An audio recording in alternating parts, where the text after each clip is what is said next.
హరి ఓం శ్రీ గురుభ్యో నమః. మిత్రులారా, ఈరోజు మనం మంగళగిరి కొత్తపేటలో పచ్చళ్ళ వ్యాపారం చేసుకునేటువంటి ఇద్దరు అన్నదమ్ములకు 2 బిల్డింగులు ప్లానింగ్ ఇచ్చాము. అవి దాదాపుగా పూర్తిగా వచ్చినాయి. ఏవో చిన్న చిన్న సందేహాలు ఉండి మనల్ని రమ్మంటాం, అక్కడికి వెళ్ళటం, ఆ 2 గృహాలను కూడా పరిశీలించి వారి యొక్క అనుమానాలను నివృత్తి చేయటం కూడా జరిగింది. అలాగే ఈ గృహ నిర్మాణాలకి ఎదురుగానే ఒక ఇల్లు రీమోడల్ చేయాలని సంప్రదించినప్పుడు చాలా రోజుల క్రితం వారికి స్లాబ్ పైన వేసుకోవచ్చు అని కూడా చెప్పడం జరిగింది. ఎలా వేసుకోవాలో కూడా చెప్పడం జరిగింది. ఆ స్లాబ్ వేశారు, అది కూడా పరిశీలన చేయడం జరిగింది. ఇదిగో స్లాబ్ కూడా మీరు చూస్తున్నారు, పైన వేరొక అదనపు ఫ్లోర్ వేసుకున్నారు.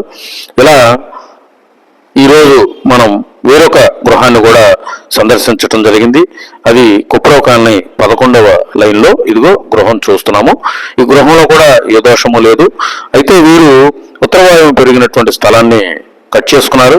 ఆ కట్ చేసిన స్థలంలో ఏం చేయాలి అన్నప్పుడు, ఎప్పుడైనా సరే మనం బయట విసిరేసినటువంటి చెత్తని మళ్ళీ ఇంట్లోకి తీసుకొచ్చి పెట్టుకోం కదా, అట్లాగే మనకి క్రాసులు పెరిగినటువంటి కట్ చేసినటువంటి స్థలాన్ని కూడా బయట విసిరివేసినటువంటి చెత్తలాగా మనం భావించాలి. ఆ స్థలం మనది కాదని వదిలేయాలి.